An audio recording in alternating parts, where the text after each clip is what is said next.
सही बुखारी और सही मुस्लिम में हदीस है, नबी पाक अलैहिस्सलाम फरमाते हैं जब अल्लाह ताला किसी बंदे से मोहब्बत करता है तो हज़रत जिब्रील अमीन अलैहिस्सलाम को बुलाता है और बुला करके फरमाते हैं जिब्रील मैं फ़लाँ आदमी से मोहब्बत करता हूँ, आसमान ने दुनिया पे ऐलान कर दो कि सारे लोग उससे मोहब्बत करें।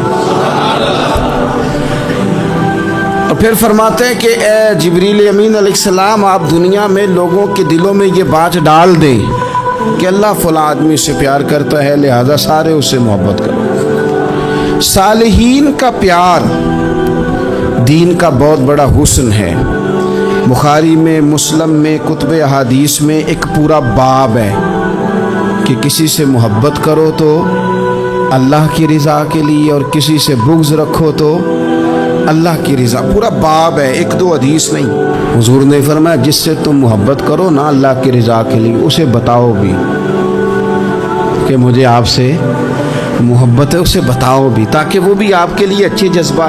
मोहब्बत होती है ये इजहार की मोहताज तो नहीं होती, लेकिन मोहब्बत में इजहार ज़रूर होता है। मोहताज तो नहीं, लेकिन हर चीज़ दिल में रखने की नहीं होती, कुछ ज़ुबान से कहने की भी होती है, कुछ कहने की चीज़ें भी होती हैं और वो कह भी देनी चाहिए, लेकिन उतनी ही कहनी चाहिए जितनी ज़रूरत हो। 2 4 5 कदम आगे बढ़ के नहीं, उसमें भी तकल्लुफ़ आ जाता है, तसन्नो आ जाती है, बनावट आ जाती है। फरमाया हुजूर मुझे अल्लाह की कसम मुझे आपसे प्यार है।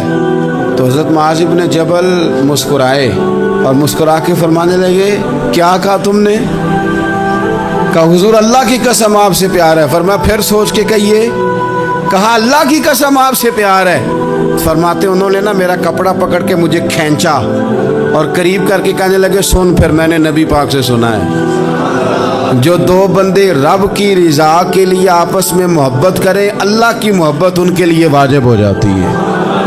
फिर अल्लाह उनसे प्यार करता है अगर वो अल्लाह की रज़ा के लिए मोहब्बत करें। हमारी मोहब्बतों में ना दुनियावी अगराज बढ़े, ओए होए, हर दावत सिर्फ इसीलिए होती है कि वो बंदा बुलाओ जो मेरे काम आएगा। हर तोहफा इसलिए आगे की तरफ रवाना किया जाता है कि उस शख्स को बुलाओ जो कल मेरे काम आएगा। अजीज़ भाई, अल्लाह के नेक बंदे से अल्लाह का बंदा समझ के प्यार करें और अल्लाह का नेक बंदा समझ के उसके साथ फ़ोटो आना ज़रूरी नहीं, उसके साथ प्यार होना ज़रूरी है। और अगर मोहब्बत इखलास वाली हो, प्यार वाली हो, अकीदत वाली हो, तो हज़रत अबू ज़र ग़िफ़ारी ने तो कहा था या रसूलल्लाह अगर बंदा किसी नेक बंदे से प्यार करे, ना उससे मिल सके, ना उस तरह के काम कर सके, फिर भी कोई नतीजा निकलेगा। तो हुजूर ने फरमाया प्यार खालिस करे, अल्लाह क़यामत के दिन दोनों को जमा फरमा देगा। जो जिससे मोहब्बत करेगा सुबह क़यामत उसी के साथ होगा। शायद इसीलिए किसी पंजाबी के शायर ने कहा था कि असां जे हाँ गुनाहियां दा जदों अमाल नामा फरोल होवे, ज़र्रे ज़र्रे ने सामने आ जाना है, जो मुँह थी बोलिया बोल होवे, असां भी कोल हुजूर दे बैठ रहना है, लख अमल तरकड़ी तोल होवे, उदों कोलों की रब ने हिसाब लेना जेड़ा बैठा ही मुहम्मद दे कोल हो। तो अल्लाह के बंदों से अल्लाह की रज़ा के लिए प्यार करें, उसमें लिल्लाहियत पाई जाए, लिल्लाहियत हो उसमें कोई और ना हो, बंदा हो और अल्लाह की रज़ा हो, यानी दरमियान में रब हो, और तीसरा वो शख्स हो। रज़ाए इलाही जब मकसूद हो फिर शिकवे भी पैदा नहीं होते, फिर शिकायतें भी पैदा नहीं होती, फिर अपनी मर्ज़ी के बंदा जुमले भी नहीं बयान करता, फिर किसी जगह कोई तकल्लुफ़ भी उसमें नहीं पाया जाता। तो खालिसतन लिवजहिल्लाह ताला आप अल्लाह के बंदों से मोहब्बत करें और ख़ास उनके लिए जज्बात पैदा करें। आपकी तबीयत में ख़ास जज्बा हो, ख़ास शौक़ हो, किसी प्रोपोगेट करने वाले के किसी प्रोपोगंडे का शिकार ना हो। आपकी तबीयत हो तभी मिलान हो, ज़ौक़ हो। हज़रत हरम बिन हयान ताबी हैं, फरमाते हैं जब मैंने ये हदीस सुनी ना कि नबी पाक अलैहिस्सलाम ने फरमाया है कि हज़रत अवैस करनी उनकी दुआ की बरकत से अल्लाह मेरी उम्मत के लोगों की बख्शिश करेगा, और जब मैंने ये सुना कि हज़रत मौला अली जैसे लोग, हज़रत उमर फ़ारूक जैसे लोगों को जुब्बा दे के भेजा गया है और हुजूर ने भेज के कहा है कि अब ऐसे कहना मेरी उम्मत के लिए दुआ करे, तो फरमाते मेरे सीने में लौ लग गई कि मैं हज़रत अवैस करनी से मिलूँ। मेरी तबीयत लग गई, मेरा शौक़ आ गया कि मैं ख्वाजा अवैस करनी रज़ी अल्लाह तआला अन्हु से मिलूँ। मैं निकल पड़ा, अल्लाह के बंदे के लिए निकला। हज़रत इरम बिन हयान कहते हैं, इसको इब्नुल जौज़ी ने भी लिखा है, दाता गांज बख्श अली अजवेरी ने भी लिखा है। कहते हैं मैं ढूंढने लगा हज़रत अवैस करनी को, बड़े शहरों में गया पर वो मिले नहीं। दाता साहब कहते हैं वो हाल वाले आदमी थे, उन पर भी हाल तारी रहता था, असी किसी दे कुछ नहीं जे लगदे ते ना कोई साडा दर्दी, वो भी अपनी कैफियत में रहते थे। दाता साहब ने लिखा है जब दुनिया हंसती थी तो हज़रत अवैस करनी रोया करते थे, जब लोग रोते थे तो वो हंसते थे। वो सादा ग़िज़ा खाते थे, किसी से कोई लेन देन नहीं, अपने तर्ज़ कलाम, अपनी ज़िंदगी। ये लोग भी बड़े शानदार होते हैं। फरमाते हैं कि वो अपने हाल में रहते थे। हज़रत हरम बिन हयान कहते हैं मैंने बड़ी जगह ढूंढा, पर मैं जहाँ जाता लोग कहते हाँ गंदमी रंग वाले, हाँ जिनके चेहरे पर कुछ बरस के दाग हैं, वो जिनका चेहरा और वजूद बड़ा रोब वाला, वो अवैस करनी। कहते हैं मैं ढूंढता ढूंढता जिस शहर में जाता लोग कहते वो आए थे पर चले गए। वो किसी ने कहा था ना, अवैसियों में बैठ जा, बिलालियों में बैठ जा, सफ़ें तो सब बिछी हैं, तू इश्क वालियों में बैठ जा। फरमाते मैं वो सफ़े तलाश करता ढूंढता, न मिले मुझे। बिल आखिर मैं इराक़ पहुँच ही गया। नहरे फुरात के किनारे सारी दुनिया से अलहदा होकर वज़ू कर रहे थे। कहते हैं मैं पीछे खड़ा हूँ, मैंने जाकर अस्सलामु अलैकुम, तो हज़रत अवैस करनी चेहरा उठा के कहने लगे वालेकुम अस्सलाम हरम बिन हयान। तो मैंने कहा हुजूर आप मुझे जानते हैं? फरमाने लगे आरिफ तू रूही मिर रूही का, मेरी रूह तेरी रूह की जानने वाली है। कहते हैं मैंने कहा हुजूर को नसीहत कर दें। तो फरमाने लगे पहली नसीहत तो ये है कि आज के बाद मुझे मिलने ना आना, मैं नहीं पसंद करता, मैं तन्हा रहना चाहता हूँ, मुझे नहीं शोहरत अच्छी लगती, मेरा नहीं दिल करता लोग मेरे पीछे भागें। आज आया है, आज के बाद ना आना, बस छोड़ दे मुझे मेरे हाल पे, मैं अपनी ज़िंदगी अपने हिसाब के मुताबिक गुजारना चाहता हूँ, तू आज के बाद ना आना। और फिर फरमाने लगे अगली नसीहत ये है कि जो रब ने तुझे दे दिया है ना उस पर राज़ी हो जा, अगर उस पर राज़ी नहीं होगा तो तू तकलीफ़ में रहेगा। फरमाते मैंने फिर कहा मेरे लिए दुआ कर दे, तो उन्होंने हाथ उठाए, कहने लगे या अल्लाह मेरी और इसकी जन्नत में मुलाकात करा देना। तो उन्होंने चेहरे पे हाथ फेरे और फरमाने लगे अब तू जा, मैं कोशिश करूँगा तुझे दुआओं में याद रखूँ, तू भी कोशिश करना मुझे दुआ में याद रखना। फरमाते हैं ये कहते कहते ना वो रास्ता बदल गए और गली का कोना वो जब मुड़े तो फिर मैं ढूंढता रहा, दोबारा ज़िंदगी भर मिले नहीं। लेकिन मेरा प्यार सच्चा था, वो मुझे वैसे तो नहीं मिले पर ख्वाब में कई दफ़ा मिल जाते हैं। और ख्वाब मेरी विच भी आया माही, तो मैं फिर उहदे गल विच पा लईयां बावां, ते डर दी मारी अख भी ना खोला किते फिर विछड़ ना जावां। फरमाते मुझे मोहब्बत हो गई, ख्वाब में ज़ियारत हो जाती। अब होता ये है कि हमारे ज़माने में कुछ लोग तो बेचारे वैसे ही बड़े बाज़ चीज़ों से आवाज़ान हैं,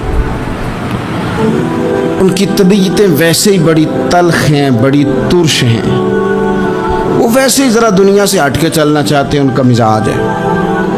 वो क्या करते हैं कि वो बदगुमानियाँ पैदा करना, सोसाइटी के अंदर बुरी सोचों का फ़रोग देना अपने लिए वो ज़रूरी समझते हैं और अपनी ज़िम्मेदारी समझते हैं। मैं अक्सर ये मिसाल दिया करता हूँ कि मोहब्बत भी अगर हम पैदा करना चाहें तो पैदा हो सकती है, और किसी की अदावत पैदा करना चाहें तो वो काम भी हो जाता है। बहू जाना चाह रही थी मेके, उसने अपने शौहर से या अपनी सास से कहा कि मुझे घर जाना है। तब एक पहलू तो ये है कि वो शाम को बेटा घर आया तो अम्मा कहती है कि पुत्र देख, बेटा नहीं चाह रहा था कि वो जाए, تو اماں اس کو اس کی ذہن سازی کرتی ہے، کہتی بیٹا دیکھ تو ہر وقت اپنی ماں کے پاس رہتا ہے، باپ کے پاس رہتا ہے، بہن بھائیوں کے پاس رہتا ہے، تو بیچاری اگر 6 ماہ کے بعد 3 ماہ کے بعد تقاضا کرتی ہے تو اس کا بھی تو دل کرتا ہے نا اپنے ماں باپ سے ملنے۔ اب بچہ نرم ہوتا ہے، وہ شوق سے گاڑی نکالتا ہے، شوق سے چھوڑنے جاتا ہے، اس کے دل میں محبت فروغ پکڑ گئی۔ ایک پہلو یہ ہے کہ اس نے مطالبہ کیا بہو نے کہ مجھے جانا ہے میکے، تو ساس صاحبہ نے شام کو اپنے بیٹے سے کہا کہ کوئی طریقہ تو نہیں نا روز جانے کا، اور جب یہ وہاں سے ہو کے آتی ہے تو اس کا لہجہ ٹھیک نہیں رہتا، پھر یہ اس کو غلط مشورے ملتے ہیں، تو پہلے تو وہ صاحب ویسے ہی لڑائی شروع کر دیں گے کہ جانا ہی نہیں، اور جب بات بڑھے گی تو وہ جائیں گے تو ساتھ یہ کہیں گے کہ جاؤں گا ضرور پر دروازے پہ چھوڑ کے آ جاؤں گا، میں نے اندر کیوں کہ یہ بھی کسی نے پیچھے سے اس کو بھرا ہے۔ آپ کسی بندے کے بارے میں بھی، کسی کے بارے میں، ہمارے تمام جگہوں پہ اسی طرح ہی ہوتا ہے، دوستوں کی محفل ہو، تنظیمیں ہوں، ہمارے دفاتر ہوں، سب جگہ کچھ لوگ باقاعدہ کام کرتے ہیں نفرتیں بھرنے کا۔ او فلانا تم نے دیکھا کیا کر رہا تھا، ذہن بناتے ہیں، بندہ اس سے الرجی کھانے لگتا ہے، نفرت کرتا ہے، کچھ ذہن بناتے ہیں یار کتنا بھلا آدمی ہے، دیکھو کتنے وقت پہ آتا ہے بیچارہ، گھر میں اس کے کوئی اور ہے بھی نہیں پھر بھی چھٹی نہیں کرتا، وقت پہ آتا ہے۔ تو یہ ذہن سازی نفرتوں کے بھی لوگ کرتے ہیں، محبتوں کی بھی۔ ایک مثال اور دے دو چھوٹی سی، ایک مکھی وہ ہے کہ آپ کا پورا وجود موجود ہے پر وہ وہاں بیٹھے گی جہاں پیپ ہے جسم میں، باقی کسی جگہ نہیں، اس کا مزاج ہے غلاظت والی جگہ پہ بیٹھ، مزاج ہے، اس نے ڈھونڈ گئی کسی غلط بات پہ، ساتھ ہی غلط طبیعت ہے اس کی، مانتے نہیں بہت سارے لوگ پر غیبت کے قائل ہوتے ہیں، ذہن میں فطور ہوتا ہے، بیٹھنا ہی غلط جگہ پہ، حالانکہ باقی سارا جسم موجود ہے، پیپ والی جگہ پہ، ریشے والی جگہ پہ، زخم والی جگہ پہ بیٹھنا ہے، اور وہاں سے اٹھ کے جب کہیں اور بیٹھنا ہے تو وہاں بیماری پھیلانی۔ ایک مکھی وہ بھی ہے جو ڈھونڈتی ہے سارا زمانہ پر بیٹھتی پھول پہ ہے، اور جب وہ پھول پر بیٹھ کر اپنے گھونسلے میں جا کے بیٹھتی ہے تو پتہ ہے وہاں کیا پیدا ہوتا ہے، شہد پیدا ہوتا ہے، اور شہد وہ ہے جو شفا دیتا ہے۔ آج کچھ لوگوں نے پراپوگیٹ کر دی چیزیں، ولی کیا ہوتے ہیں، درویش کیا ہوتے ہیں، صوفی کیا ہوتے ہیں، قرآن پاک پڑھو، نماز پڑھو، عبادت کرو، ختم ہو گئی بات۔ او خدا کے بندو سمجھو، یہ ولی تھے جن کو صحابہ کہا جاتا ہے، ولی ہی تھے جن کو اہل بیت کہا جاتا ہے، قرآن پاک کے دفاع کے لیے، احادیث کی حرمت کے لیے، دین کی تبلیغ کے لیے جو میدانوں میں نکلا کرتے تھے انہیں ولی کہا جاتا تھا۔ ولی کا معنی اللہ کا دوست، ان سے پیار کرنا، ان کے لیے اپنے دل میں جذبات رکھنا۔ بخاری مسلم میں حدیث ہے، نبی پاک علیہ السلام نے فرمایا جو دو لوگ رب کی رضا کے لیے آپس میں پیار کریں، جو اللہ کی رضا کے لیے آپس میں پیار کریں، اللہ ان دونوں سے محبت فرماتا ہے۔ آپ غور کریں، اللہ کے نیک بندوں کا پیار۔ سال داتا گنج بخش علی حجویری رحمۃ اللہ علیہ نے کشف المعجوب شریف میں لکھا ہے، خواجہ حسن بصری کا قول۔ خواجہ حسن بصری تابعی ہیں، حضرت مولا علی شیر خدا کرم اللہ تعالی وجہہ الکریم کے شاگرد ہیں، فیض یاب ہونے والے ہیں صحابہ سے، بڑی باریک بات کرتے ہیں، فرماتے ہیں برے لوگوں کی صحبت میں نہ بیٹھنا، برے لوگوں کی باتیں نہ سننا، اگر تم برے لوگوں کی صحبت میں بیٹھو گے، برے لوگوں کی باتیں سنو گے تو وہ تمہیں اچھے لوگوں سے بدگمان کر دیں گے، تمہاری فکر میں، تمہارے ذہن میں وہ اچھے لوگوں کے خلاف چیزیں بھر دیں گے۔ برے لوگوں کی صحبت اچھے لوگوں سے بندے کو دور کر دیتی ہے۔ تو بھائی اچھے لوگوں کی صحبت میں آئیں گے آپ تو اچھے لوگوں کے بارے میں آپ کی ذہن سازی ہوگی۔ اللہ کے نیک بندوں سے پیار کریں، ان کے ساتھ محبت کریں، ان کے لیے اپنے دل کے اندر اچھے جذبات، یہ ہمارے پاس ہیں داتا علی حجویری، ان کے مزار شریف پہ حاضری دیں۔ دیکھیں غلط کام جہاں ہوتا ہو، غلط کام کو روکا جاتا ہے، اصل چیز کو بدل نہیں دیا جاتا۔ داتا صاحب محسن ہیں اس امت کے، اور ڈاکٹر اقبال نے کہا سید ہجویر مخدوم امم، داتا صاحب تو وہ ہیں کہ امت ساری کے مخدوم ہیں، ساری امت کو ان کی خدمت کرنی چاہیے۔ داتا صاحب رحمۃ اللہ تعالیٰ علیہ کی کشف المحجوب آپ پڑھیں تو سطر سطر روشنی، جگہ جگہ آپ کے لیے خیر، تعلیمات۔ داتا صاحب نے دین کا کام کیا، ڈیوٹی کی۔ عرس شریف پہ تو میں بھی نہیں جا پاتا، رش بڑا ہوتا ہے، خرافات بھی بعض جگہ پہ بڑی ہوتی ہیں، بعض ایسے کام ہوتے ہیں جو قطعاً نہیں ہونے چاہیے اور ان کی ہر فورم پہ مذمت ہونی چاہیے، پر ہمیں داتا صاحب کی حاضری تو نہیں نہ چھوڑنی چاہیے۔ ہمیں تو کوشش چلے عرس سے پہلے یا عرس کے بعد، میری اپیل ہے ضرور جائیے گا، اور جا کے نا تو ضروری نہیں کہ آپ کوئی خاص دل کے اندر بات ہی لے کے جائیں، آپ داتا صاحب جا کر صرف اتنا کہیں کہ حضور آپ نے جو دین کی خدمت کی ہے، ہم تو اس خدمت پر آپ کو سلامی دینے آئے ہیں، ہم تو صرف سلام کرنے ہیں کہ آپ نے کمال نوکری کی دین۔ اپنے بزرگوں کے ساتھ اپنی عقیدت، اپنی ارادت، اپنی محبت، اپنا پیار مضبوط کریں، ان کے لیے اپنے دلوں کے اندر خیر کے جذبات ہمیشہ رکھیں۔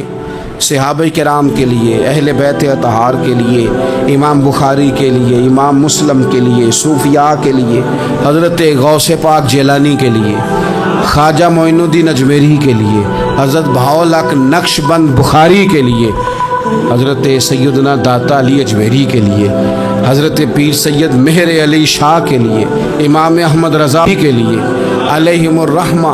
اچھے جذبات ہو، اچھا ذہن ہو، اچھا گمان ہو، آپ کی طبیعت چاہے کہ آپ ان لوگوں کی تعلیمات پڑھیں، جو طرز حیات انہوں نے اختیار کیا، اس طرز حیات پر ہم بھی عمل کریں، ہم بھی اپنی زندگی اسی طرح سنت اور شریعت کے مطابق گزاریں جو ان لوگوں کا نہج اور ان لوگوں کا طریقہ تھا۔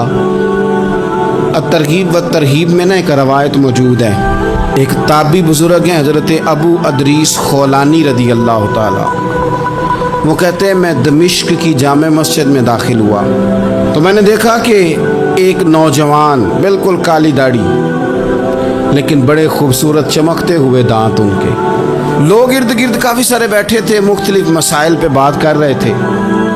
جب لوگ الجھ جاتے نا اور کسی مسئلے میں ان سے کام آگے نہ بڑھ پاتا تو وہ پھر اس نوجوان کی طرف رجوع کرتے اور وہ جوان دو چار باتوں میں فوراً مسئلہ حل کر دیتے۔ کہتے میں نے ایک شخص سے پوچھا یہ کون ہے اتنی نورانی شخصیت؟ تو کہتے ہیں مجھ سے کہنے لگے آپ نہیں جانتے، یہ تو صحابی رسول حضرت معاذ ابن جبل رضی اللہ تعالیٰ، یہ تو نبی پاک صلی اللہ علیہ وسلم کے صحابی حضرت معاذ بن جبل ہیں۔ کہتے ہیں میری طبیعت نہ لگ گئی ان کے ساتھ، میرا ان کے ساتھ دل کا لگاؤ ہو گیا، محبت ہو گئی، شوق ہو گیا۔ ہم نے چونکہ اولیاء کو، صوفیاء کو، صحابہ کو، اہل بیت کو اس طرح لوگوں کے سامنے پیش نہیں کیا، اس لیے ہمارے بچوں نے آئیڈیل بنایا ہے نئے دور کے فیشن کو۔ ہماری آنے والی قوم کسی امیر ترین شخص کو آئیڈیل بناتی ہے، پھر وہ سارے غلط ملت رستے اختیار کر کے وہاں تک جانا چاہتی ہے، وہاں جو آدمی کھڑا ہے وہ کسی بھی صورت میں اپنے آپ کو فیمس کر کے دنیا کے سامنے لانا چاہتی ہے، چاہے انہیں کسی طرح کا بھی کوئی روپ دھارنا پڑے۔ یاد رکھ لیں اور سمجھ لیں اس بات کو، اگر ہم ان لوگوں کی سیرت کو، سوانے کو اپنے گھروں تک لے آئیں تو آپ یقین کریں کہ ہماری نسل کے بچنے کا بہت بڑا یہ ذریعہ بن جائے۔ اب جوان ہے یہ بھی، لیکن امت کے مسائل حل کر رہے ہیں۔ حضرت ابو ادریس خولانی کہتے ہیں مجھے ان کی یہ طبیعت دیکھی تو پیار ہو گیا ان سے۔ اس دن تو رش بڑا تھا، میں نے سوچا کہ کل جلدی آؤں گا اور ان سے ملاقات کروں گا۔ کہتے ہیں میں اپنی طرف سے سب سے پہلے مسجد میں پہنچا، لیکن حضرت معاذ بن جبل تو مجھ سے پہلے مسجد میں موجود تھے اور وہ نفل پڑھ رہے تھے۔ فرماتے ہیں جب وہ فارغ ہوئے تو میں ان کے قریب گیا اور میں نے جا کے کہا حضور مجھے اللہ کی قسم ہو مجھے آپ سے محبت ہو گئی، اللہ کی رضا کے لیے آپ مجھے اچھے لگتے ہیں۔ اچھے لوگوں سے پیار کریں، اچھے لوگوں کی طرز اختیار کریں، ذہن کو جتنا مثبت کر سکتے ہیں، جتنا منفی خیالات سے دور کر سکتے ہیں اتنا کریں۔ اپنی اصلاح اسی وقت ہوگی جب آپ کسی اصلاح والے کے قریب بیٹھیں گے۔